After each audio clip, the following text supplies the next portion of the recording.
Assalamualaikum warahmatullahi wabarakatuh. Baik, dalam kesempatan ini saya akan coba jelaskan terkait dengan data dan informasi. Jadi dalam bab ini kita bahas tentang data dan informasi, di mana data dan informasi ini tidak lepas dari sistem informasi manajemen, karena data dan informasi inilah sebagai resource yang diolah oleh sistem informasi, ya. Baik, kita pahami terlebih dahulu apakah itu data dan apakah itu informasi. Apakah kira-kira sama? Nah, coba kita bahas terkait dengan data dan informasi ini.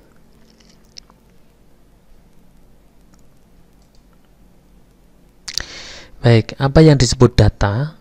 Data itu adalah deskripsi dari sesuatu dan juga kejadian yang dihadapi atau kejadian di alam nyata. Deskripsi, jadi interpretasi terkait dengan sebuah objek atau kejadian. Contohnya apa? Misalkan kita mendeskripsikan objek mahasiswa misalkan. Mahasiswa itu apa? Mahasiswa adalah seseorang yang belajar di universitas. Mahasiswa itu terdiri dari laki-laki dan perempuan. Kemudian punya lokasi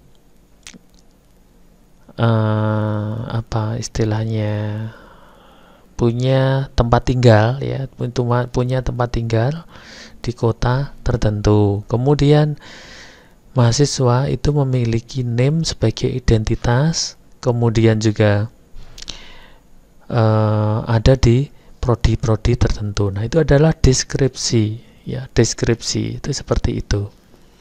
Nah, sesuatu yang mendeskripsikan suatu objek atau kejadian. Nah, kejadian seperti apa? Misalkan kejadian kalau kita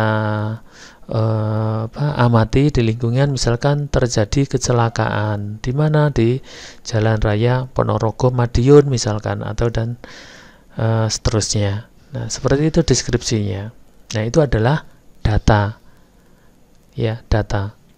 Nah, kemudian ada lagi istilahnya yaitu data bisnis. Nah, kalau data bisnis itu apa?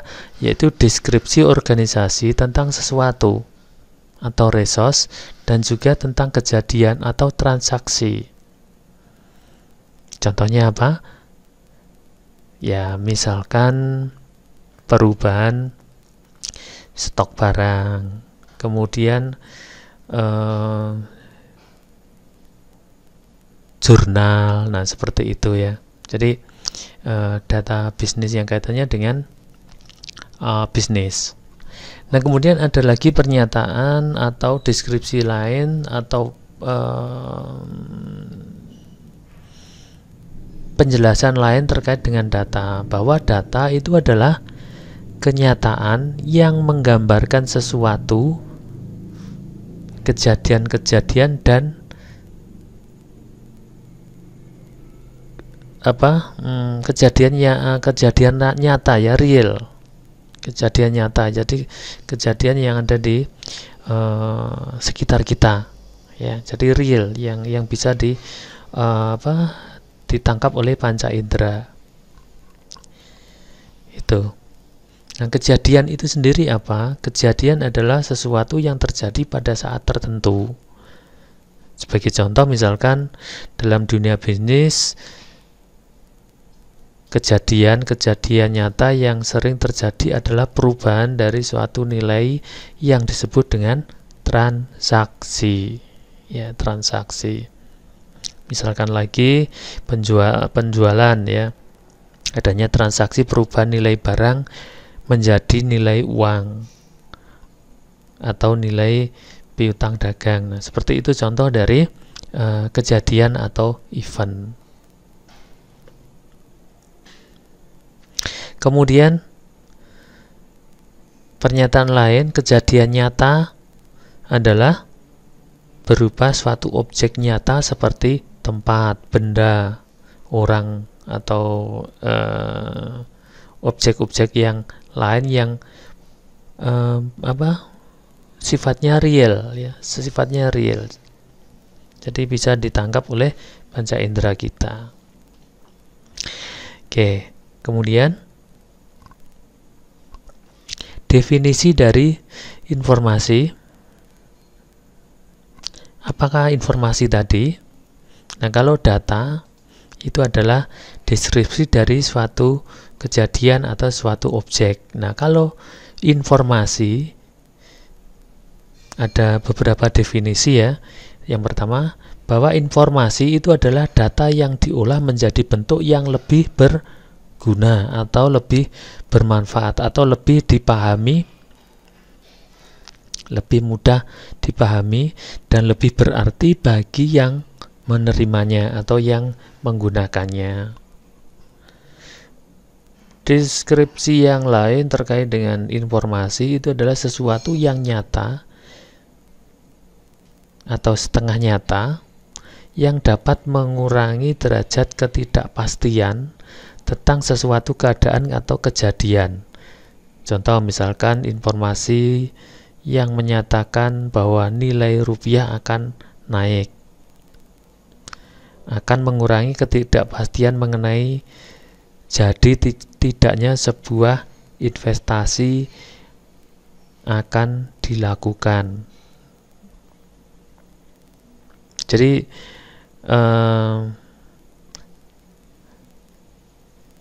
deskripsi dari informasi yang kedua sesuatu yang nyata atau setengah nyata. Artinya apa? Kejadian yang nyata, sesuatu yang nyata dan tidak nyata, setengah nyata. Artinya belum bisa dipastikan untuk keberadaannya yang akan datang, gitu. Nah, kemudian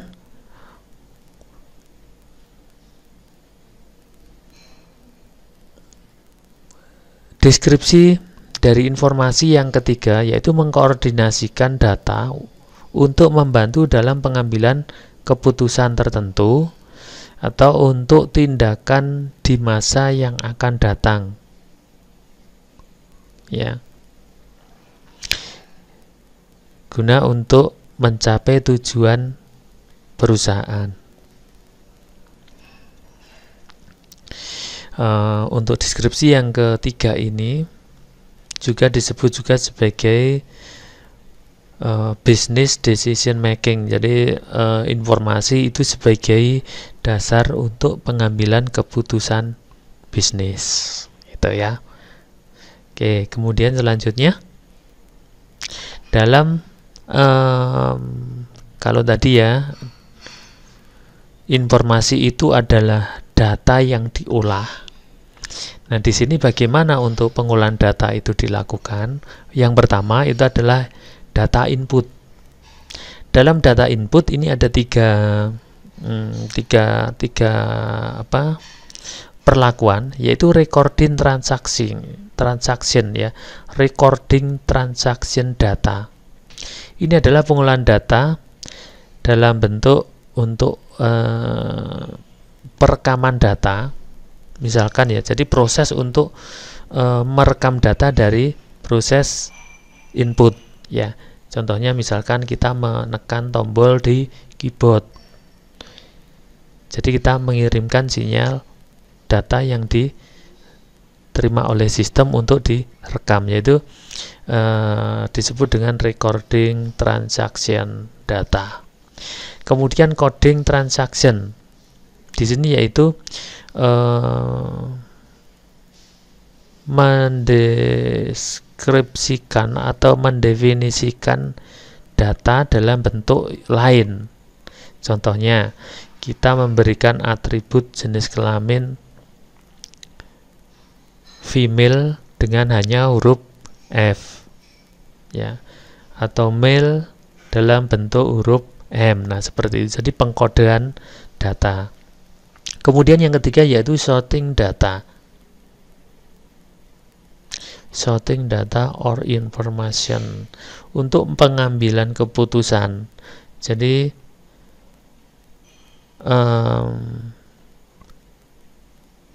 informasi yang mungkin dibutuhkan untuk di masa yang akan datang. Jadi storing data ya, itu yaitu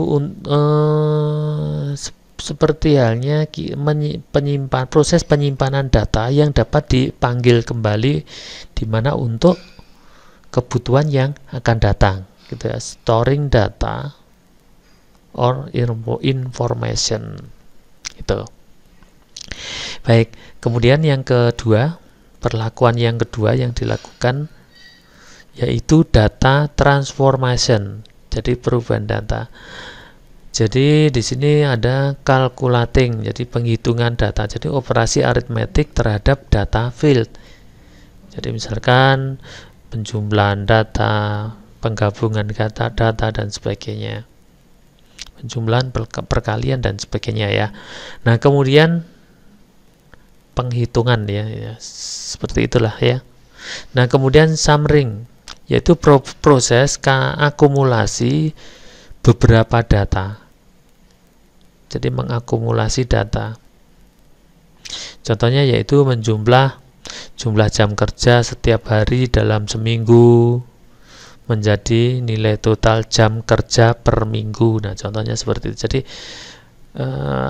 kalau kita bisa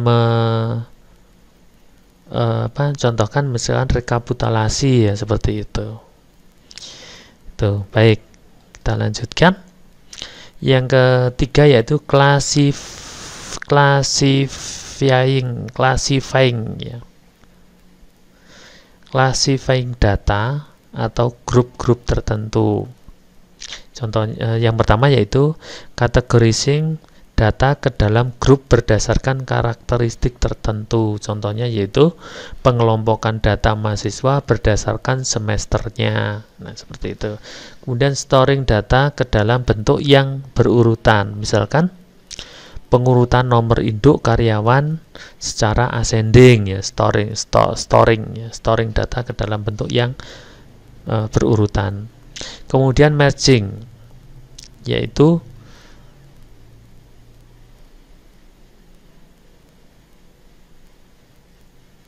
untuk menggabung ya, merging dua atau lebih set data berdasarkan kriteria tertentu.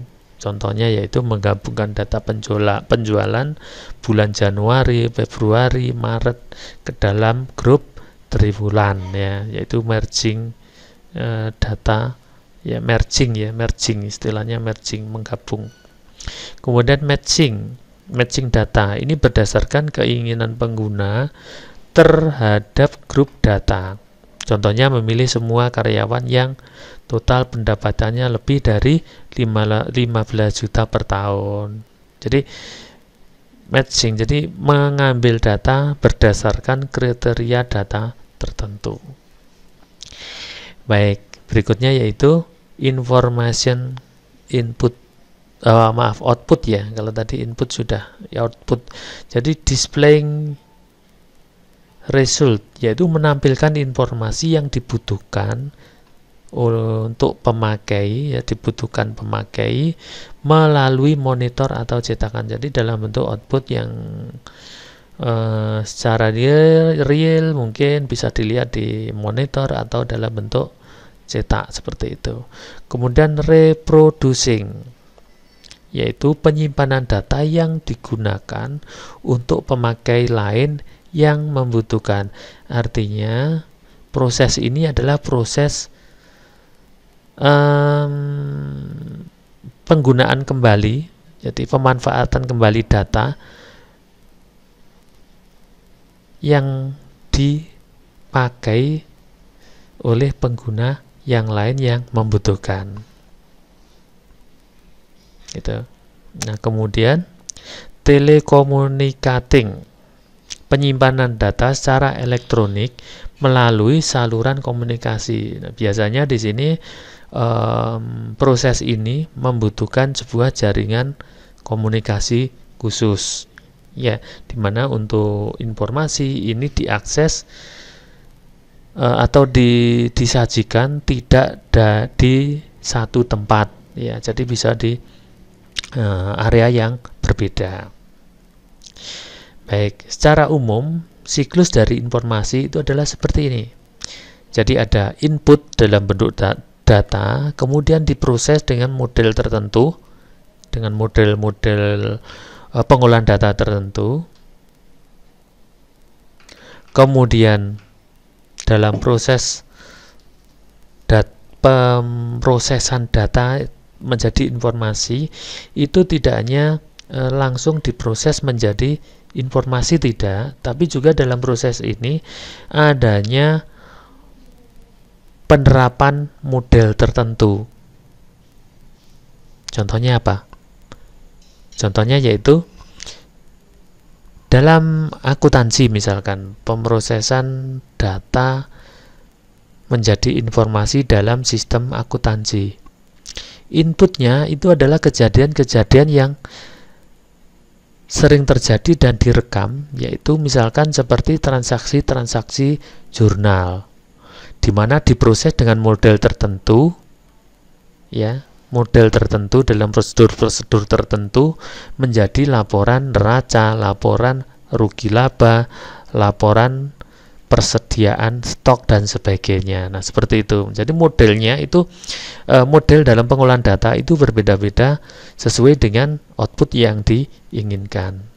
Nah, selain itu dalam pemrosesan data ini tidak hanya input langsung output menjadi informasi, tapi juga adanya proses storing, jadi penyimpanan data dalam database, ya, dalam database. Nah, tujuannya apa? Yaitu dimanfaatkan kembali pada waktu yang akan datang. Ditampilkan saat dipanggil lagi, ya, dipanggil oleh sistem dalam penyimpanan data, storage, atau kalau di sistem informasi itu adalah basis data. Nanti kita bahas tersendiri, ya, terkait dengan basis data. Itu akan dipanggil kembali pada kondisi-kondisi tertentu. Baik, nah kemudian outputnya informasi ini akan dimanfaatkan oleh penerima. Kalau di dalam organisasi itu adalah pihak manajemen, di mana informasi ini sebagai dasar untuk pengambilan keputusan. Contohnya laporan penjualan ini akan sangat berarti sekali pada pihak manajemen produksi untuk merancang atau merencanakan jumlah produksi yang akan datang. Nah, di mana pihak manajemen ini akan mengambil keputusan yang menghasilkan sebuah tindakan, yaitu tadi, ya. Jadi apakah produksi ditingkatkan atau dikurangi, itu adalah tindakan hasil dari tindakan keputusan. Nah, di mana hasil dari tindakan ini nanti akan diambil lagi datanya, di mana data nanti akan diinput lagi dan seterusnya. Jadi siklus informasi itu selalu berputar seperti ini dalam kondisi atau dalam prosedur tertentu. Oke, itu. Semoga sampai di sini masih bisa dipahami, ya. Baik, selanjutnya ada satu lagi, kualitas informasi. Bagaimana mendeskripsikan informasi yang berkualitas itu? Ada 3 syarat informasi itu dianggap sebagai informasi yang berkualitas. Yang pertama yaitu akurat. Yang dimaksud akurat di sini yaitu informasi itu harus terbebas dari kesalahan. Ya. Jadi mutlak benar berdasarkan data. Ya, berdasarkan berdasarkan data, ya. Jadi ada data pendukung, ya, seperti itu misalkan. Gitu. Nah, kemudian tepat waktu. Jadi informasi itu akan berkualitas apabila informasi itu diterima oleh si penerima sesuai dengan waktu data itu disajikan. Suatu contoh, kalau dulu ada koran ya, mungkin masih menemui koran ya. Sekarang sudah jarang koran cetak itu. Nah, itu ada tanggalnya ya. Nah, tanggal itu menyatakan kejadian atau di mana data itu diambil dan disajikan oleh pembaca. Misalkan di koran itu menginformasikan kejadian kecelakaan di suatu tempat misalkan. Nah, kemudian ternyata kejadian itu di koran itu tanggalnya yaitu 1 minggu yang lalu. Tentu data itu akan berkualitas pada saat 1 minggu yang lalu. Nah, kalau diterima sekarang ya sudah tidak berkualitas lagi atau disebut dengan informasi basi ya. Jadi tidak ada manfaatnya lagi. Gitu. Terkait dengan informasinya ya. Kalau manfaatnya koran ya tetap masih ada ya. Tapi kaitannya dengan kualitasnya informasi itu sudah tidak ada lagi. Gitu. Kemudian relevan. Nah, yang dimaksud dengan relevan itu adalah informasi itu diterima sesuai dengan yang menerima informasi tersebut. Contohnya misalkan seorang petani menerima informasi terkait dengan teknik pengolahan tanah untuk pertanian atau informasi terkait bagaimana cara membasmi hama misalkan. Nah, itu akan sangat relevan apabila yang menerima itu adalah petani.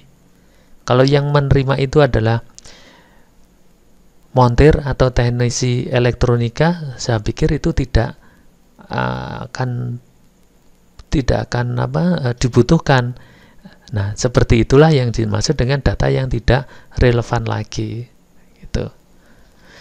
Kemudian yang ketiga yaitu ekonomis.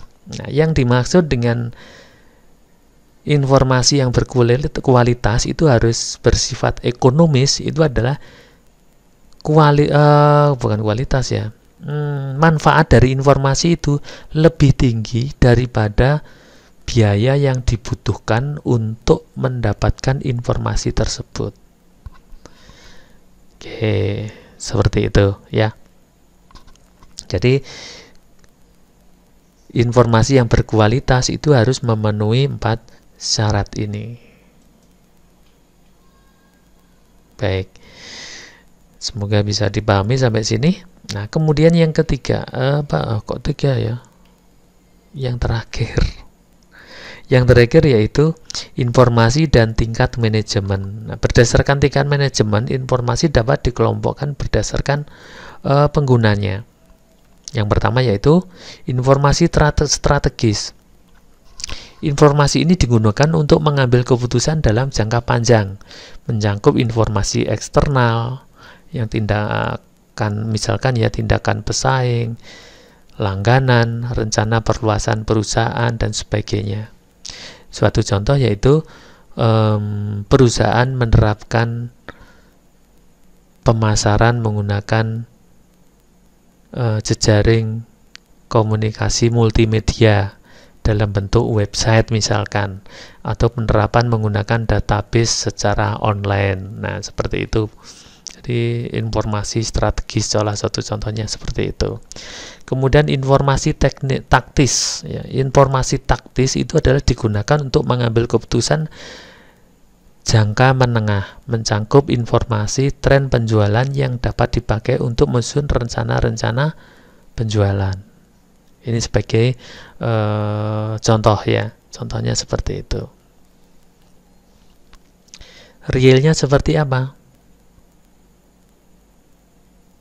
Realnya itu adalah salah satunya yaitu penerapan teknik penjualan menggunakan katalog atau pemasaran yang disajikan kepada konsumen secara langsung dan Oke, contohnya seperti ini. Mungkin Anda pernah membeli di supermarket atau minimarket ya. Pada saat Anda membayar, nah itu di samping kasir itu ada beberapa produk yang ditawarkan. Biasanya produk tersebut adalah produk-produk yang menarik gitu. Nah, tujuannya apa? Yaitu tujuannya agar produk tersebut mudah untuk dijangkau oleh konsumen, baik itu bisa dilihat atau mungkin dipegang gitu ya. Itu adalah cara atau informasi taktis dalam penjualan. Nah, dengan cara seperti itu ya tujuannya yaitu untuk menarik konsumen juga ikut membeli produk tersebut. Itu secara konvensional ya. Jadi bentuknya seperti itu. Tapi kalau dalam bentuk sistem informasi